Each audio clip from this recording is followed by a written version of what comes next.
হাজাৰবোৰ তেওঁৰ গোটাই লৈছে। এতিয়া লিখিছে প্ৰত্যেক দিৱসে চাউল লাগে ভোজনত 15,000 পুৰা আলু 50 মুগৰ ব্যঞ্জন লাগে 9 পঞ্চদশ মাস পথ লাগে 60 কল ভাগে ভাগে এনেকুৱা ভোজন। সেই ভোজনৰ লগত খুৰাবোৰ তেওঁ গোটাই লৈছে। আখৰিক খানা, মাছ আছেই, মাংস আছেই, মদ্য ৰাখিছে, লগতে যিমানবোৰ অপ্সৰা আছিল সকলোৱে আলপৈচান ধৰিলেহে তেওঁ শান্তি পাইছিল। নিজকে এনেকুৱা এটা পৰ্যায়লৈ নিছিল। ইয়াত এটা কথা দিছে যে আমাৰ ইন্দ্ৰিয়বোৰ ইমান শক্তিশালী, তাক যিমান বস্তু যোগান দি থাকিব তাক শেষ নহয়। বুজিব পাৰিছে? যিসকল ব্যক্তিয়ে ধৰি লওক চেপেট কোনে যাৰ অভ্যাসটো আছে, বেয়া পাব লগা নাই আৰু সদায় দি আছে, হেঁপাহ মৰিছেনে বাৰু? বাঢ়ি গৈ আছে। তাৰমানে এই যে আমাৰ ইন্দ্ৰিয়বোৰক যদি তাৰ বিপৰীত বস্তুবোৰ দিয়া হয়, তাৰ তৃষ্ণাবোৰ বাঢ়ি যায়। কাম সম ভক্ষক ত্ৰিভুৱনে নাই, যত দিয়া মানে তাৰ তৃষ্ণা বাঢ়ি যায়।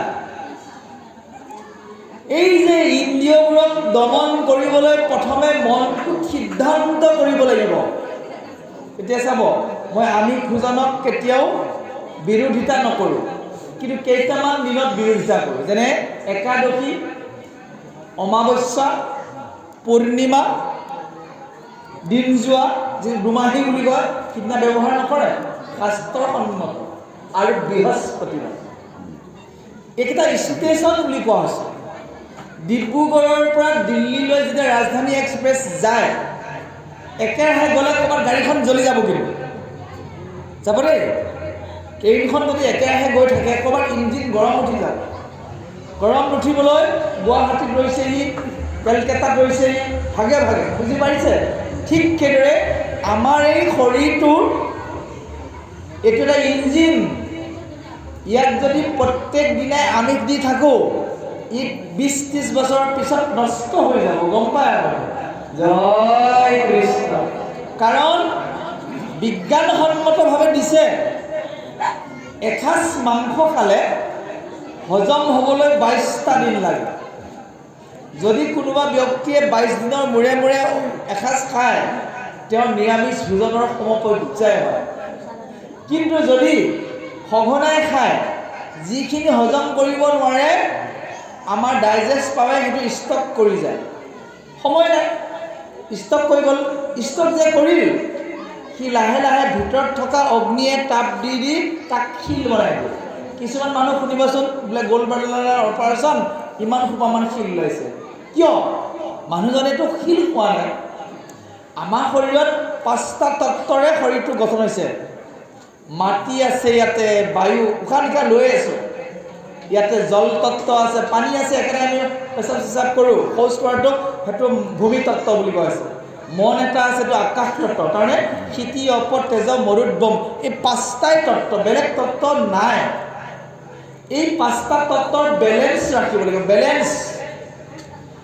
অধিক আমিষ খোৱাৰ ফলত ডায়েবেটিছে সোনকালে পায়, গেছে পায়। আজি বহুত মানুহৰ গেছ কিয় বাৰু? তেওঁ খাদ্য অভ্যাসটো নাজানে। মই ভাবোঁ পৃথিৱীলৈ আহি মানুহে এটা কথা ভালকৈ জানিব লাগে, কি বস্তু কিমান পৰিমাণে খাব লাগে সেইটো জানা দৰকাৰ। আমাৰ নাজানে। যেতিয়া মানুহবিলাকে আমাৰ বিশেষকৈ ভেলাঘৰ বুলি কয়, হাউলি ঘৰ, উৰুকাৰ নিদিনাখন গৈ বিচনাত পৰোঁতে সকলোৱে কলি মলিকৈ থাকে, এফাল মানুহে বেছিকৈ খায়। সেইটো ভুল ধাৰণা। আমাৰ এই খাদ্যটো গীতাত দিয়া আছে, আমি খাব লাগিব 50%, যিমান ভোক ধৰিছে, আৰু 25% কি থাকিব লাগিব? পানীৰ বাবে, আৰু 25% থাকিব বায়ুৰ বাবে। আমাৰ বায়ু পানী খাই নাই, একে আঙুলি মাৰিলে ওচৰত লগ পোৱা যায়, ইমান খোৱা খাই। এইটো ভুল। এতিয়া এই হিৰণ্যকশিপুৰে সেই কামটোকে কৰিছে। স্বৰ্গ পালেগৈ, নিজে ৰজা, মাছ মাংস যিমান পৰিমাণৰ আছে চব এফালৰ পৰা খাওঁতে খাওঁতে পাপটো বাঢ়ি গৈ আছে। এটা কথা জানিব, যিটো আমি শৰীৰ পাইছোঁ ইয়াক যদি অত্যাচাৰ কৰা আৰম্ভ কৰোঁ সি এদিন কিন্তু বিনাশপ্ৰাপ্ত হ'ব। একেবাৰে প্ৰেক্টিকেল ডেকাবিলাকে জানিব, আপুনি যিখন বাইক চলাই আছে সেইখন বাইক পেট্ৰলৰ সলনি মাজতে যদি কেৰাচিনো ভৰাই দিয়ে পেট্ৰল মিক্স কৰি তথাপিও চলিব, কিন্তু ইঞ্জিনটো সোনকালে বেয়া হৈ যাব। বুজিব পাৰিছেনে? প্ৰভু ভগৱন্তই মানুহৰ শৰীৰটো এনেকুৱাকৈ বনালে আচৰিত। ইয়াক সৰ্বভোজী বুলি কোৱা হয়, গম পাইছে? সৰ্বভোজী। শিলটোক বাদ দি কোমল হ'লে চব বস্তু খাই দিব, একো বাদ বিচাৰা নাই। কিন্তু নিয়ম ৰাখিছে। কি ৰাখিছে? যে নিৰ্দিষ্ট নিৰ্দিষ্ট দিনত তুমি খাদ্যবোৰ খাওঁতে নিয়ন্ত্ৰণ কৰিব লাগিব। যি মানুহে একাদশী আৰু অমাৱস্যাত মাছ খায়, মাংস খায়, সি বুঢ়া বয়সত বাদ দি হ'বই, কনফাৰ্ম। সেইটো ভাগৱতত নাপায়, পুৰাণত লিখা আছে। একাদশী পুৰাণ বুলি এখন আছে, পুৰাণ 18খন আছে, আৰু এখন প্লাছ একাদশী পুৰাণ আছে। বাংলা ভাষাত আছে, অসমীয়ালৈ অনুবাদ হোৱা নাই। মই পঢ়িছিলোঁ, তাত দেখা গৈছে যি ব্যক্তি একাদশীবোৰ কিয় ৰাখিছে? একাদশীত আগতে অন্ন ভোজন নকৰিছিল, ঈশ্বৰৰ নাম গুণ কৰিছিল। আজিকালি সেইবোৰ কমি গৈছে বাৰু। যা নহওক, এই যে অন্ন কথা আহি গ'ল তাৰ কাৰণ হিৰণ্যকশিপুৰে স্বৰ্গলৈ গৈ যিমান পাৰি উপভোগ কৰিছে ইন্দ্ৰিয়বোৰক, কিন্তু সন্তুষ্ট কৰিব পৰা নাই। ইন্দ্ৰিয়বোৰক সন্তুষ্ট কৰাৰ একমাত্ৰ উপায় মন নিয়ন্ত্ৰণ। বুজি পাইছে? মনটোক ক'ব লাগিব আজি একাদশী আছে, কালিলৈ খাম, আজি নাখাওঁ। তাকে মহাপুৰুষ মাধৱদেৱে বৰ সুন্দৰকৈ লিখিছে, অন্ন যদি কিছু নকৰে বিচাৰ, জাতি কুল ভৈল ভ্ৰষ্ট, বৈষ্ণৱৰ বেশ ধৰিয়ে ফুৰে, বেদ পথ কৰি ফুৰে নষ্ট। তাৰ অৰ্থ, এতিয়া আমি ভাগৱতলৈ আহি উপদেশ দি আছোঁ, হয়নে? মই যদি নিজে মনে মনে গ্ৰহণ কৰোঁ, সেইটো বেদৰ পথ নষ্ট হৈ যাব, ভক্তি ভ্ৰষ্ট। যি আগতে ময়ো গ্ৰহণ কৰিছিলোঁ, কিন্তু মই যেতিয়া গম পাই গ'লোঁ যে ভক্তি লাইনলৈ যাবলৈ হ'লে কিছুমান নিয়ম আছে। এতিয়া চাব, আজি আপোনালোকে কি নিয়ম পালন কৰিছে কওকচোন? আজি প্ৰায় কেইজন ডেকা ল'ৰাই সদায় পিন্ধি থকা হাফ পেণ্টটো নিপিন্ধি, লং পেণ্টটো নিপিন্ধি ধুতি পিন্ধিছে। কিয়? নামঘৰত ভাগৱত শুনিলে আমি ধুতি পাঞ্জাবী পিন্ধিয়ে সোমাওঁ, সেইটো নিয়ম। বুজিব পাৰিছেনে? যে এই পৃথিৱীলৈ অহাৰ পিছত ভগৱন্তই এটা নিয়ম ৰাখিছে যে তুমি ভগৱন্তৰ চিন্তা কৰাটো তোমাৰ নিয়মৰ ভিতৰত ৰাখিছে। মনত ৰাখিব, শাস্ত্ৰত সিদ্ধান্ত দিছে জীৱবোৰৰ ভিতৰত মানুহেই শ্ৰেষ্ঠ। ই চিন্তাশীল, ই এটা মণি পাইছিল, সত্ৰৰ যদি এটা মণি পাইছিল, নাম শ্যামন্ত মণি। কিমান সোণ দিয়ে জানে? 8 ভাৰ। এতিয়া যদি কোনোবা আমাৰ চেপাপাৰ আই তেনেকুৱা মণি এটা পালে হয়, 8 ভাৰ সোণ, বাপৰে বাপ, জয় কৃষ্ণ। সেইটো শ্যামন্ত মণি। সাগৰ মন্থন কৰোঁতে এটা মণি ওলাইছিল, নাম কৌস্তভমণি। কৃষ্ণৰ গলত আছে এই কৌস্তভমণি। আৰু মানুহক এটা মণি দিছে, সেইটো হৈছে চিন্তামণি। জয় কৃষ্ণ। চিন্তা কৰক আপুনি, মই কোন? মই পৃথিৱীলৈ আহিলোঁ, ক'ৰ পৰা আহিছিলোঁ, ক'লৈ যাম, মোৰ কৰ্তব্য কি? বুজিব পাৰিছে? আপোনাৰ পইচা আছে বুলিয়ে, সৰহকৈ ধন আছে বুলিয়ে সদায় যদি ৰাতিপুৱাৰ পৰা 24 ঘণ্টা দি থাকে, আপোনাৰ গাড়ী লগে লগে নষ্ট হৈ যাব। সুৰা পানৰ এটা নিয়ম দিছে, গম পাইছে? নাজানে, আমাৰ অসমীয়া ডেকাই নাজানে। বেলি উদয়ৰ পৰা অস্তলৈ সুৰাপান কৰিলে ৰোগে বাস কৰে। মনত ৰাখিব, যিসকলে কৰিছে তেওঁলোকে জানা দৰকাৰ। যদি বেলি অস্ত যোৱাৰ পিছত পৰিমিতভাৱে গ্ৰহণ কৰে, সি অমৃত হৈ থাকে। আমাকো অমৃতৰ বিষয়লৈ আহি গ'ল, 24 আৱাৰ্ছ বুলি কোৱা হয়, ভয় লাগে। শুনাসকলে দুখ পাব লগা নাই, মই প্ৰসংগটো কৈছোঁ। এইটো শাস্ত্ৰত এইটো ক'ত দিছে জানে?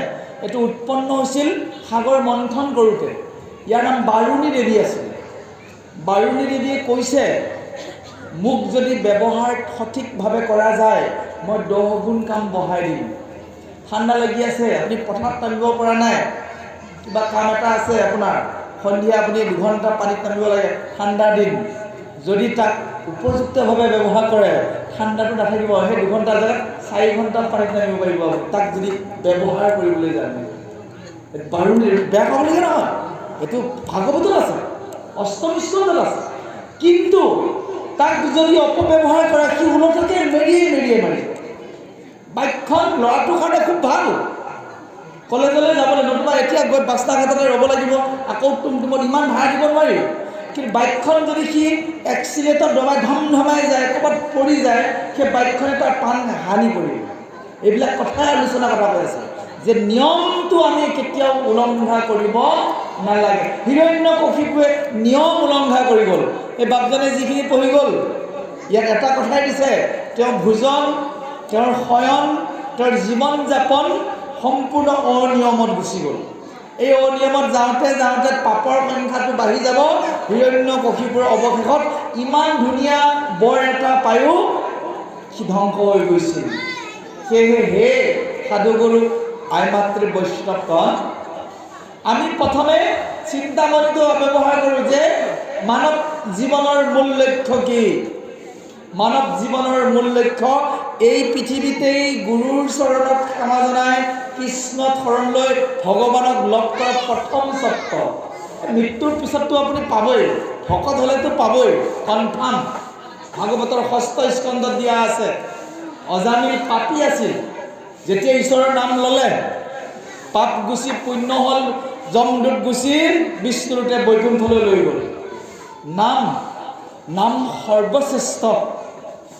শাস্ত্ৰত কৈছে হৰিৰ সেৱাত কিছু নাহিকে আলাস, আউৰ কি মনুষ্য হুইবা এৰা ইটো আহ। আকৌ যে মানুহ হম বাদ দিয়, সত্যৰে কৰা গলত বান্ধা মাধৱৰ নাম, শংকৰে ৰচিলা ডাকি বোলা ৰাম ৰাম। অৰ্থাৎ নাম ধন হৈছে সৰ্বশ্ৰেষ্ঠ। এইবোৰ যে ইমানবোৰ পঢ়িছোঁ, আমাৰ মৃত্যুৰ সময়ত কাৰো মনত নাথাকে, ব্যাখ্যা গায়কো নাথাকে, কথাচাৰ্যও নাথাকে, কেৱল এটা বস্তু থাকিবগৈ নাম। কাৰণ নামে তপ, নামে জপ, নামে যোগ ধ্যান, নামে দান, নামে পুণ্য, কোটি তীৰ্থস্থান। নামে ধন জনবন্ধু, নামে পিতা মাতা, নাম হে নিজ সুহৃদ গতি দাতা। ইহ পৰলোকে নাম বিনে গতি নাই, চাৰিও বেদৰ ইহে মুখ্য অভিপ্ৰায়। হেন জানি নামৰ চৰণে চাপি ধৰা, গৃহতে থাকিয়া সুখে সংসাৰ কতৰা। ঘৰতে থাকক, নাম ল'ব, বুজি পাইছে?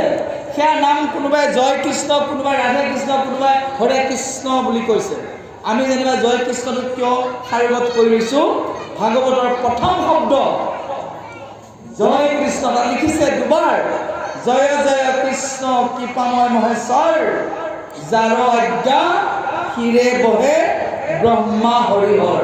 আজি ইমানবোৰ ভকতানি আছোঁ, এবাৰ জয় কৃষ্ণ যদি দিয়া নাযায় ভগৱানেও বেয়া পাব, প্ৰভুজনেও বেয়া পাব। দিবনে এবাৰ জয় কৃষ্ণ?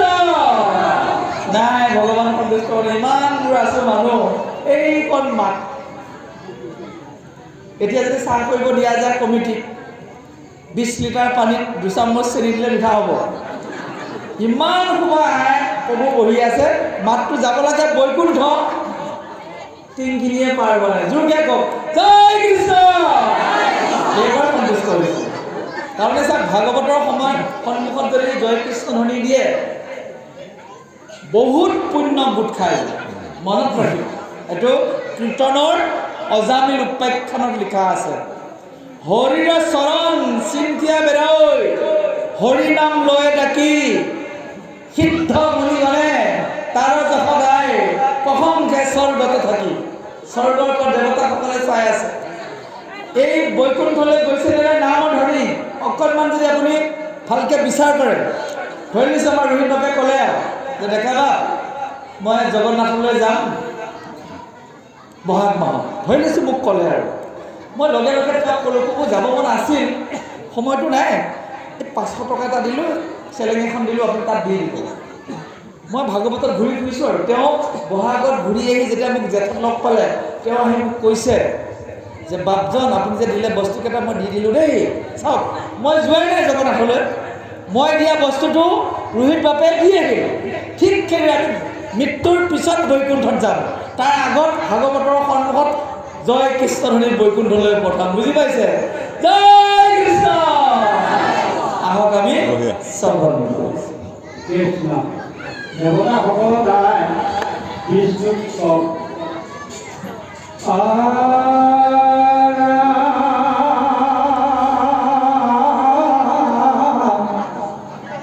ইমহাতে দৈতৰ দেৱে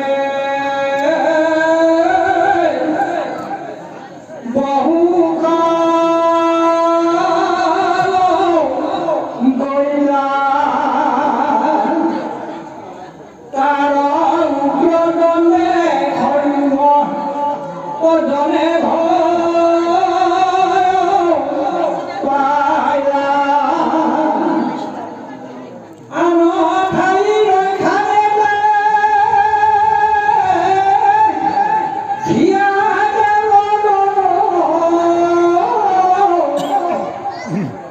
ঈশ্বৰ কৃষ্ণ মনে পহিৰো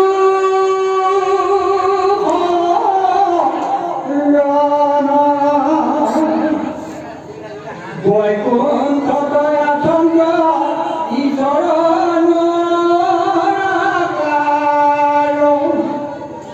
যাক পাৰিম যুগি হবে নাহে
ঈশ্বৰে কৰিলা জানি কাহংবা কহিয়া তাৰ পুত বৰদৰ পৰম ভাগৱত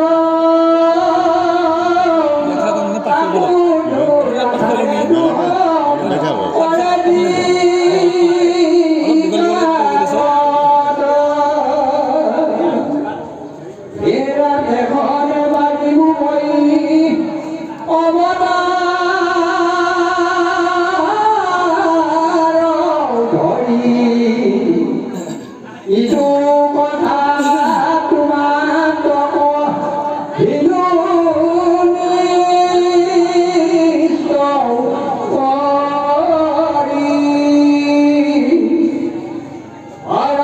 সকলো দুখকে মই স্বভাৱে সম্বৰো ভকতৰ দুখ মাত্ৰ সহিতে নপাৰো আৰাহেনায় হৰিৰ বাণী শুনিলে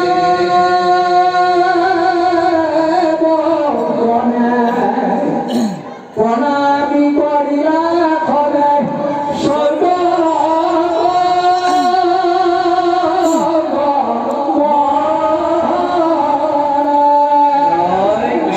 প্ৰভুজনে পঢ়া এই শিৰোনামা হৈছে দেৱতাসকলৰ দ্বাৰা বিষ্ণুক স্তুতি। যেতিয়া দেৱতাসকলে নিজৰ ৰাজ্য স্বৰ্গখন হেৰুৱালে, অনাই বনাই ঘূৰি ফুৰিব লগা হ'ল।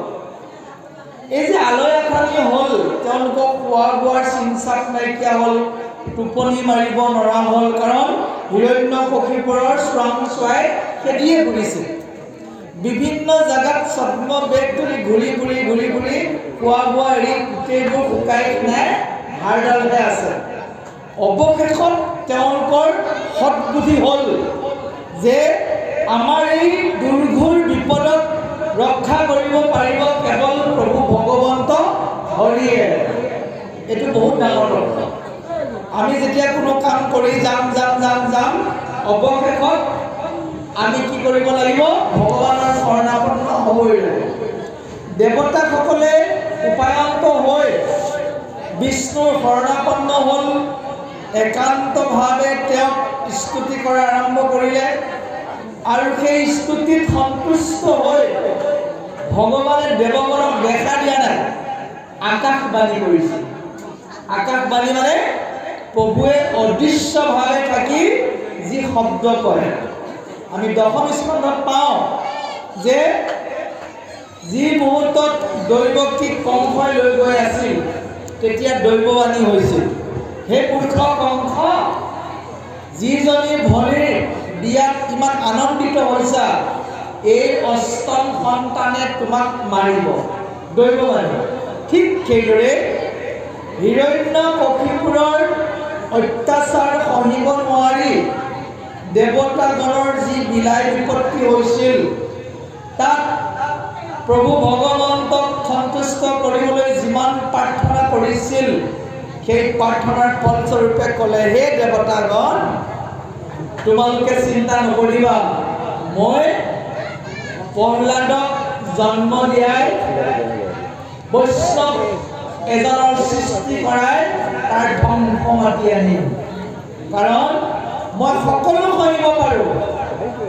মই কৈছে দুবিপ্ৰ বেদ ধৰ্ম পিৰয় যখন, তেখনে অৱশ্যে তাৰ হৈবেক মৰণ। ব্ৰাহ্মণক কষ্ট দিছে, গোসকলক কষ্ট দিছে, বিশেষকৈ ভকতক দ্ৰোহ আচৰিছে, কাৰণ বিষ্ণু ভক্তি বন্ধ কৰি দিছিল হিৰণ্যকশিপুৰে। ধৰ্ম ধাত দিছিল, কাকো বেদৰ কৰ্ম কৰিবলৈ দিয়া নাছিল। কৈছে মই ৰক্ষা নিদিম, মই প্ৰহ্লাদ ৰূপে জন্ম হ'ম। হেনয় হৰিৰ বাণী শুনি দেৱগণে প্ৰণামী কৰিলা সবে স্বৰ্গক ভগৱান। যেতিয়া আশ্বাস পাই গ'ল, আশ্বাস পাই তেওঁলোকে শান্ত হ'ল, অপেক্ষা কৰিছে কালৈকে? প্ৰহ্লাদৰ জন্মলৈ। এতিয়া চাব, আপোনালোকে যে ভাগৱত শুনিবলৈ আহিল, কিয় আহিল? ইয়াত কেইবাটাও কাৰণ। প্ৰথম এটা মাহুল উঠিছে, ভাগৱত হৈ আছে, ঘৰত থাকিব নোৱাৰিম, 1। 2 নম্বৰ, ইয়াত থকাৰ পিছত সংসাৰৰ দুখ কষ্ট পাহৰি থাকিম। 2। 3 নম্বৰ, জানোচা ভাগৱতত নজনা কথা দুটামান জানি জীৱনটো ধন্য কৰিম। বুজি পাইছেনে? আমি অভাজনে যেতিয়া ভাগৱত প্ৰথম শুনা আৰম্ভ কৰিছোঁ, মই কোৱাতকৈ কিন্তু শুনি বেছি ভাল পাওঁ। আমাৰ ধ্ৰুৱভাৱে জানে, আমাৰ ডিষ্ট্ৰিক্টৰ ভাগৱতত 4জন-5জন ব্যাখ্যাকাৰ থাকে। মই সভাপতিক কৈ থাকোঁ, এই মই শুনিবলৈ আহিছোঁ, জোৰ কৰি দিয়ে বাৰু, যা নহয়। শ্ৰৱণত প্ৰথম গুৰুত্ব দিছে। নৱধা ভক্তিৰ শ্ৰৱণ কীৰ্তন স্মৰণ ধাৰ্য সংগীত আত্মনিবেদনলৈকে আপোনালোক আজি প্ৰথম 1 নম্বৰত আছে শ্ৰৱণ।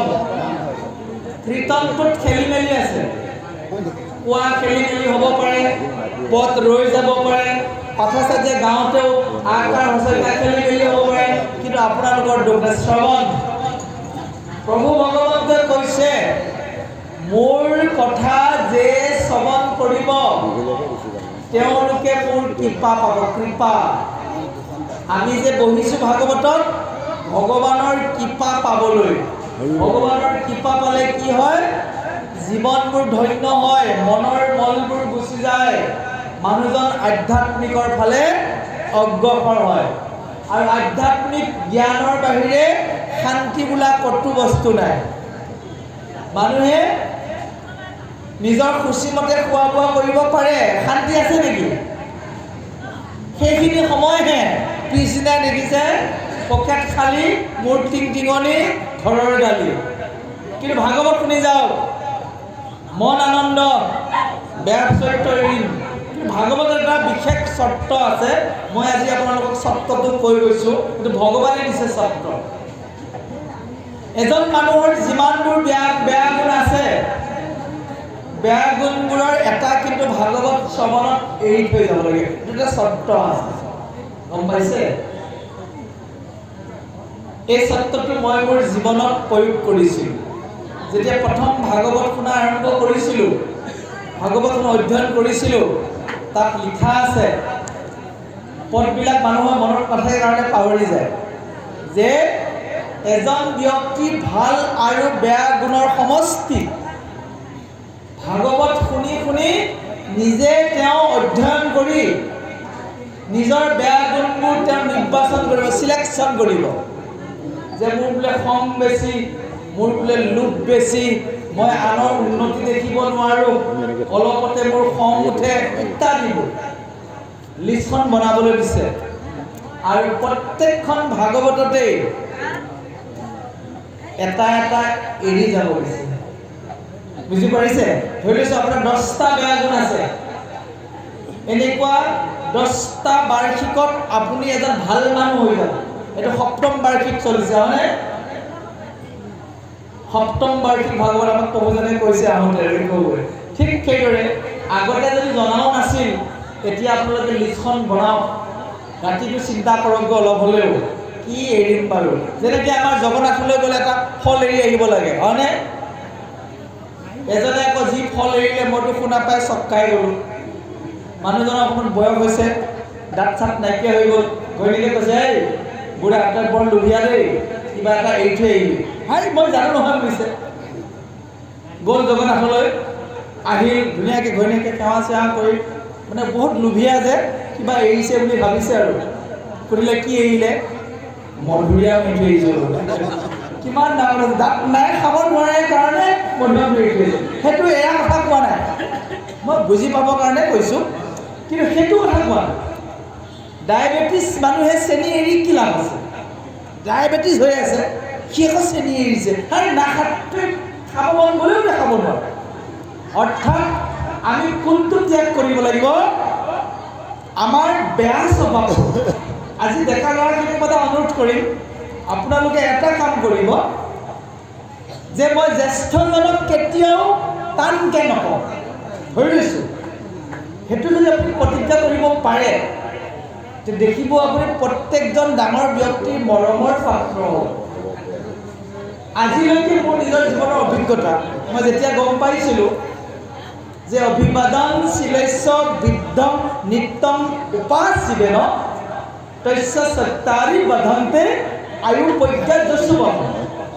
এই অৰ্থটো হৈছে এনেকুৱা সংস্কৃত শ্লোকৰ অৰ্থটো কৈছোঁ, যিজন ব্যক্তিয়ে তেওঁতকৈ জ্যেষ্ঠ ব্যক্তিক সন্মান কৰে, ভক্তি কৰে, সেইজন ব্যক্তিৰ বোলে 4টা বস্তু নিজে নিজে বাঢ়ি যায়। আয়ুস বাঢ়ি যায়, জ্ঞান বাঢ়ি যায়, বুদ্ধি বাঢ়ি যায়, বল বাঢ়ি যায়। চাওক, আয়ু প্ৰজ্ঞা যশু বলম। মই যেতিয়া টেকনিকটো শিকি ল'লোঁ, ইয়াতে মোতকৈ জ্যেষ্ঠ ব্যক্তি বহুত আছে, বহুতকে মই চিনি পাওঁ। সোধক তেওঁলোকক, কেতিয়াবা মই তেওঁলোকক অসন্মান কৰিছোঁ নেকি? বুজিব পাৰিছে? তাৰ কাৰণ মই প্ৰতিজ্ঞা কৰিছোঁ, মই মোতকৈ জ্যেষ্ঠ ব্যক্তিক কেতিয়াও অপমানটো নকৰোঁৱে, টানকেতো নকওঁৱে, তেওঁলোকৰ আগত কেতিয়াও অপকৰ্মও নকৰোঁ। অনুৰোধ কৰিছোঁ মই আপোনালোকক, যত্ন কৰক যে ভাগৱতলৈ মই আহিলোঁ, মই যদি একো এটা জ্ঞান অৰ্জন কৰিব পৰা নাই, এইখিনি সময়ত এখন মোবাইল চাই চাই, ৰিলছ চাই চাই ঘৰতে টাইম পাছ কৰিব পাৰিলে। বুজি পাইছে? যিহেতু আপুনি ভাগৱতলৈ আহিছে, ইমান ধুনীয়া অনুষ্ঠান পাতিছে, আপুনি নিজকে চিন্তা কৰক। স্কুলত মই ল'ৰা ছোৱালীক সদায় এটা প্ৰতিজ্ঞা দিওঁ, আমাৰ স্কুললৈ যদি যায় মস্ত ডাঙৰকৈ লিখি ৰাখিছোঁ। কি লিখিছে জানে? মেট্ৰলৈ কওঁতে মই ভাল মানুহ হ'ম, ডাঙৰকৈ লিখা আছে। আপুনি আমাৰ স্কুলত সোমালেই দেখা পাব, ল'ৰা ছোৱালীৰ মগজত সোমাই গৈছে। সিহঁতক কৈছে একো দিব পৰা নাই, এটা বাক্য দিছোঁ, 8ত আমি বিদায় দিব লাগে, সিহঁতে শপত পাঠ কৰি যায়, ছাৰ মই ভাল মানুহ হ'ম। এই যে মনত সোমাই গৈছে, সেইটোৱে সিহঁতে জীৱনত কাম দিছে। আমাৰ ডেকা ল'ৰাখিনিয়ে বা প্ৰত্যেকে যদি ভাবে মই ভাল ভকত হ'ম, চাওক বহুত কামত আহিব, বহুত কামত আহিব। নিজকে ভাল বনাবলৈ যত্ন কৰক। কেইদিনৰ বাবে আহিছোঁ? কলি যুগত বোলে এনেকুৱা দিন, বিচনাত পৰাৰ পিছত ৰাতিপুৱা সাৰ পাবলৈ নাই, ঠিকনা নাই। ভাগৱতত লিখা আছে কলি যুগটো ইমান ভয়ংকৰ। কৈছে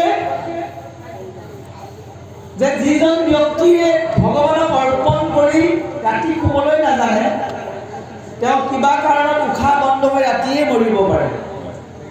কিন্তু নিয়ম আছে, কীৰ্তনত দিছে শ্লোকটো, সেইটো শ্লোক পাতি যদি শুৱে, আপোনাৰ যদি মৃত্যু ঘটে বৈকুণ্ঠ পাব। কীৰ্তনত লিখা আছে, প্ৰহ্লাদ চৰিত্ৰত চাই ল'ব, মই নকওঁ।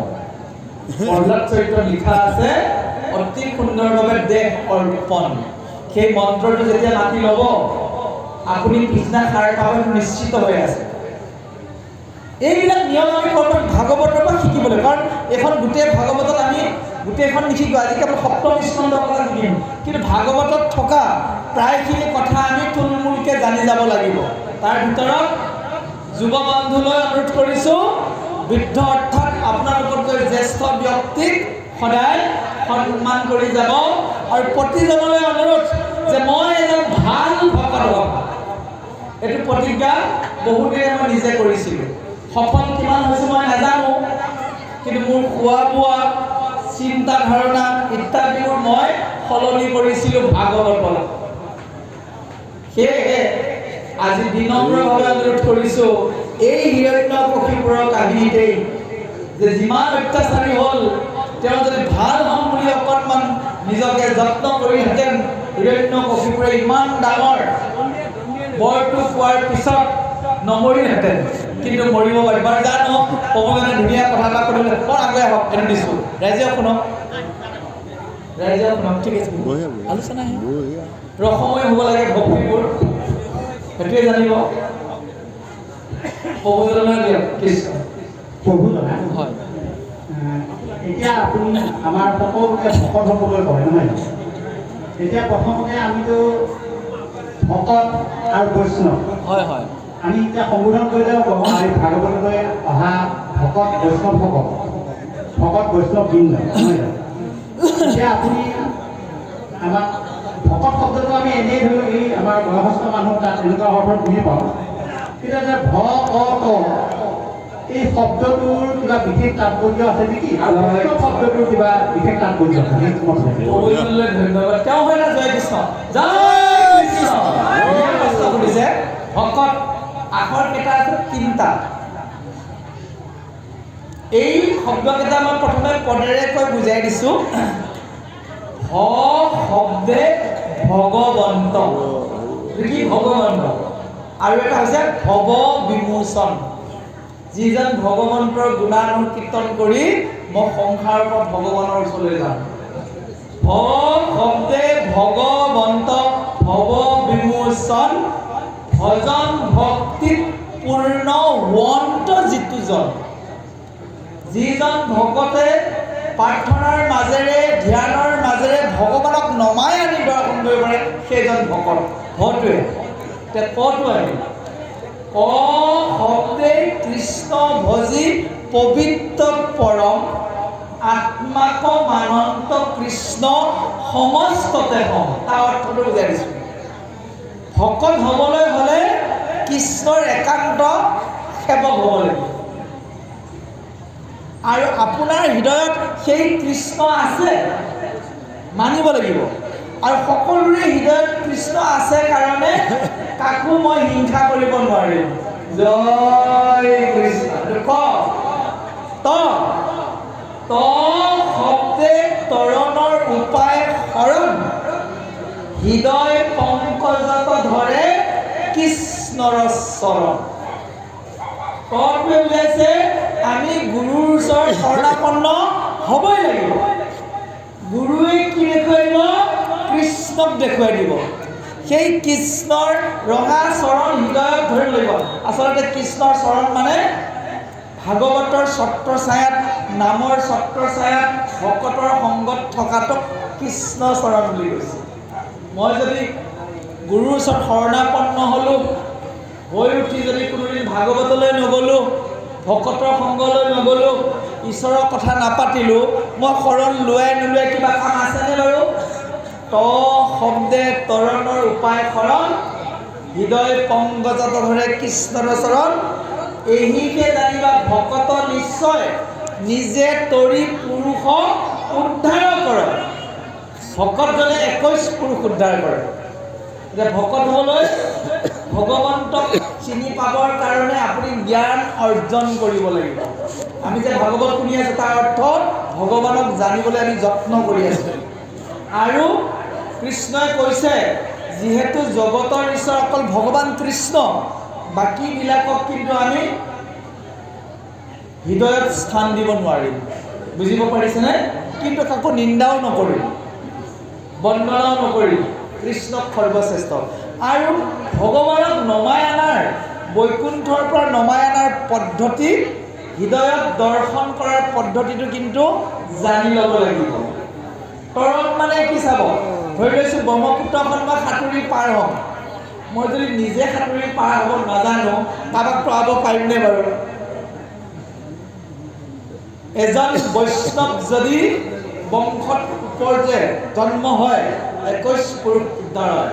এইটো প্ৰহ্লাদক নিসিংহে কৈছিল, পৰম বৈষ্ণৱদয়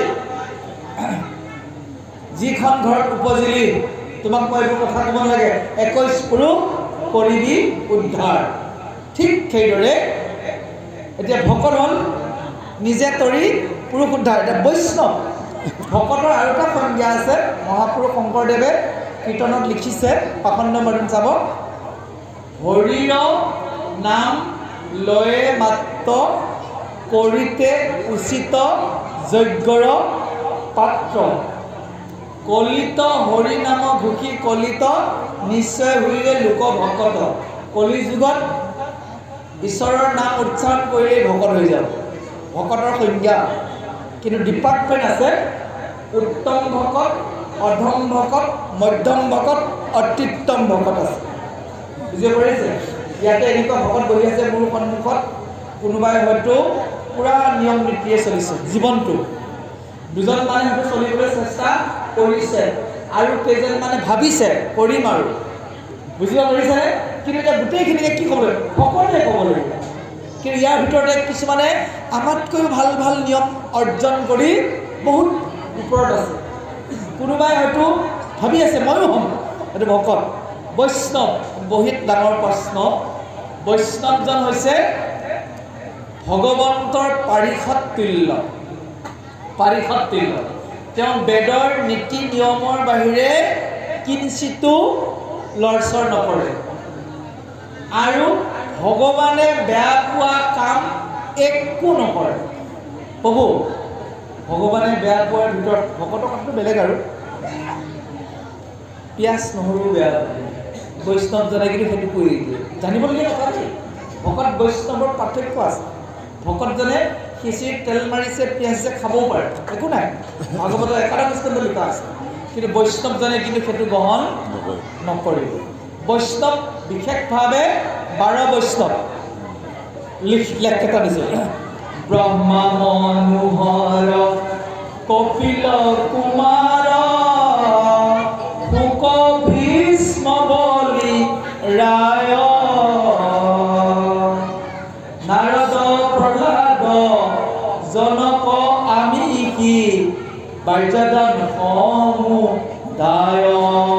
12জন ব্ৰহ্মা মনু হৰ মানে হৈছে শিৱ, লগতে কৈছে কপিল কুমাৰ শুক ভীষ্ম বলি প্ৰহ্লাদ নাৰদ জনক আৰু যম। এইখন হৈছে 12 বৈষ্ণৱ। সেই যে বৈষ্ণৱ হ'ল তেওঁ নীতি নিয়ম বহুত আপোনাৰ হাতে নাখাবও পাৰে, ভাবিব লগা নাই, কাৰণ তেওঁৰ ডিপাৰ্টমেণ্টটো অলপ বেলেগ হৈ গৈছে। তেওঁ সম্পূৰ্ণ বেদৰ আধাৰত জীৱন নিৰ্বাহ কৰি আৰু পোনে পোনে তেওঁ বৈকুণ্ঠলৈ যাব পাৰে। ভকতজন এইটো জন্মত নগৈ ৰৈ যাবও পাৰে, কিবা কাৰণে লোভ বেছি হৈ গ'ল। প্ৰথমে খন ভোজন লৈ ঠিকেই আছিল, যেতিয়া অকণমান পইচা পাতি হৈ গ'ল, ল'ৰা চাকৰি তাকৰি পালে, লাহে লাহে ভকতৰ সংগ এৰি দি ঘৰতে আমাৰ ঘৰ কৰিলে। ভকতজনে বেক জাৰ্ণি কৰিব পাৰে, কিন্তু বৈষ্ণৱজনে বেক জাৰ্ণি আৰু নকৰে। দৃঢ়, বুজি পাইছেনে? যাক ইংৰাজীত স্থিতি বুলি কৈছে, দৃঢ়। বৈষ্ণৱজনে সিদ্ধান্ত কৰিলে মই বিষ্ণুৰ উপাসক মহাবৈষ্ণৱ, আৰু সেইজন বৈষ্ণৱৰ নাম ল'লেও বৈকুণ্ঠ পায়গৈ। জানেনে বাৰু? প্ৰহ্লাদৰ যদি কোনোবাই নাম লয়, যদি কৃষ্ণ নাম নলয়, তেওঁ বৈকুণ্ঠ পাবগৈ। বিষ্ণু বৈষ্ণৱৰ কিঞ্চিত একো নুহি ভেদ, দুইৰো কথাই কৰে পাতকৰ স্কন্ধ ছেদ। যদি আপুনি জয় প্ৰহ্লাদ বুলি কৈছে, আপোনাৰ গাত পাপ থাকিব নোৱাৰে। যদি আপুনি জয় ব্ৰহ্মা বুলিছে, পাপ থাকিব নোৱাৰে। কিন্তু ভকতজনক দৰ্শন কৰিলে পাপ নাশ হ'ব। ভকতজনৰ নাম ল'লে আপুনি বৈকুণ্ঠ যাব নোৱাৰে। বুজি পাইছে প্ৰভু টেম্পাৰটো? তাৰমানে ভকততকৈ বৈষ্ণৱৰ টেম্পাৰটো অকণমান বেছি। বাৰু যা নহওক, প্ৰভুজনলৈ ধন্যবাদ দিলোঁ। আৰু এই ভকত বৈষ্ণৱৰ কথাখিনি বুজাই দিবলৈ সুবিধা দিয়াতে তেওঁ হৈ আকৌ এবাৰ জয় কৃষ্ণ দি সোমাই যাম আমি। জয় কৃষ্ণ। প্ৰহ্লাদ আদিৰ জন্ম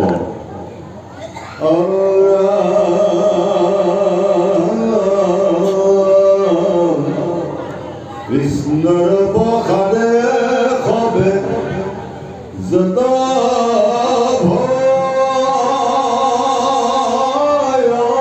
গৰিল যাদু প্ৰহ্লাদৰ দেশ কাল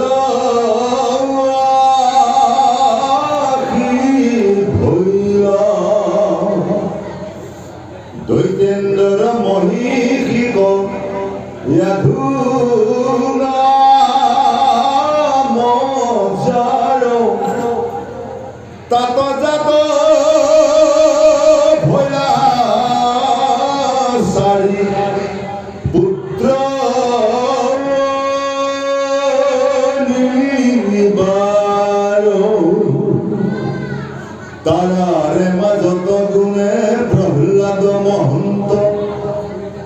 মহন্তৰ সেৱজিতু সততে কৰন্ত ব্ৰাহ্মণৰ হিত চৰিত্ৰ বাণী জিতেন্দ্ৰিয় সুস্বভাৱ সদাচাৰী সৰ্বজনপ্ৰিয় সবাৰ সুবিধা বৈষ্ণৱ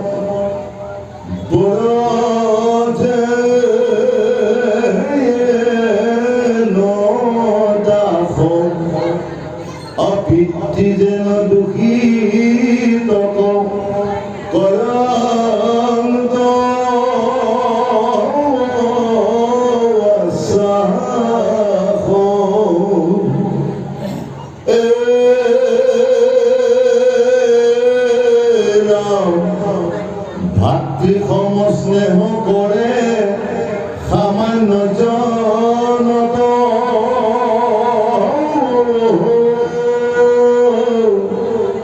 গুৰুতৰ ঈশ্বৰ দৃষ্টি থাকয় সতত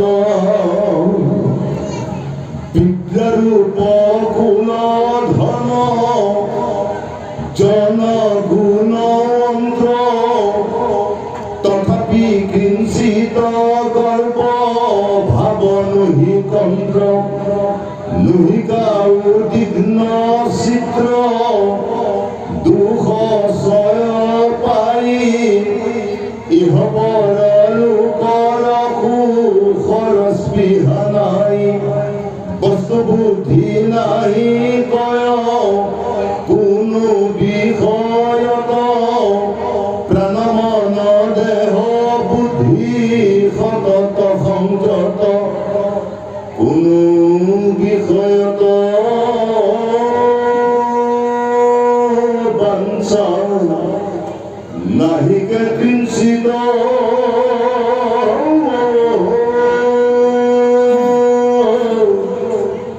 অস্থিৰ স্বভাৱ তাৰ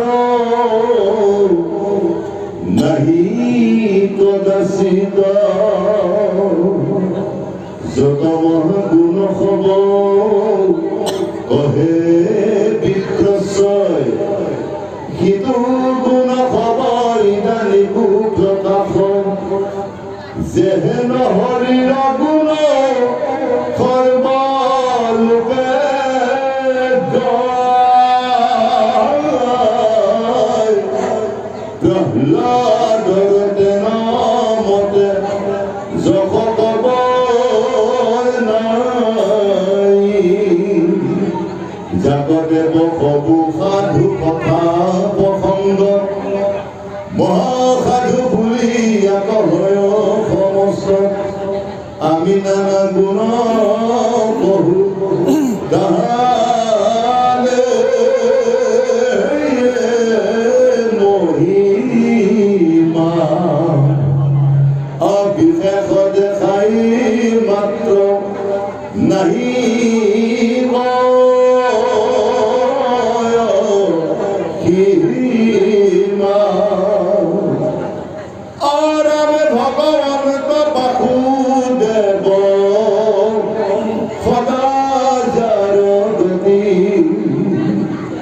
কৃষ্ণ পাদ পদ্ম মাত্ৰ মনৰ প্ৰবৃত্তি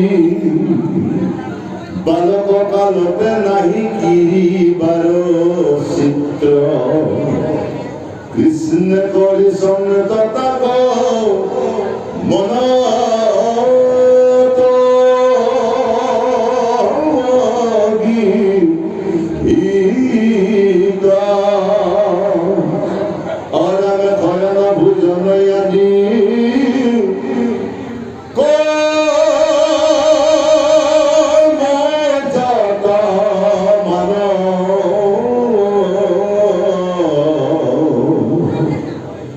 কৰন্তে নাহি কেতন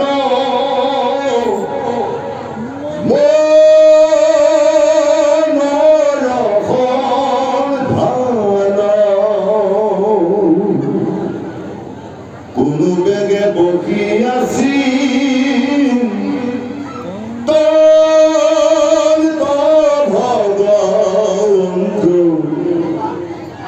চিন্তনৰ বেগে চিত্ৰ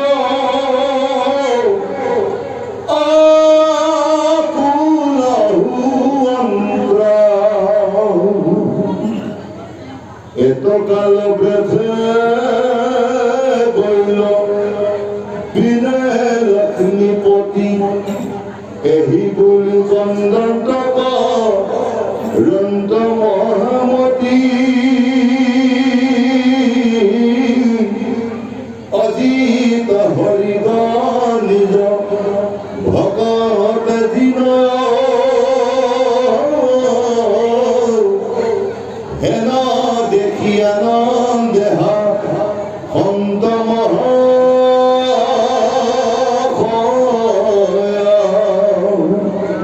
যিনিও সংসাৰ বুলি কত কৰে নিত্য জয় কৃষ্ণ বুলি নাদ কৰে কদাচিত লজ্জাই কত বেলি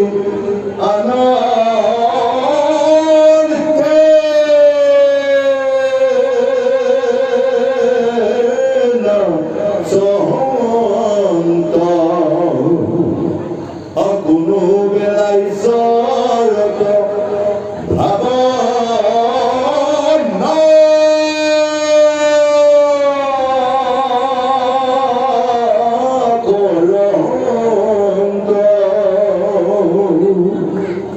মনৰ ভাৱতই আপোনাক নজানন্ত আনন্দৰ বেগে কৃষ্ণ লীলা আচৰণ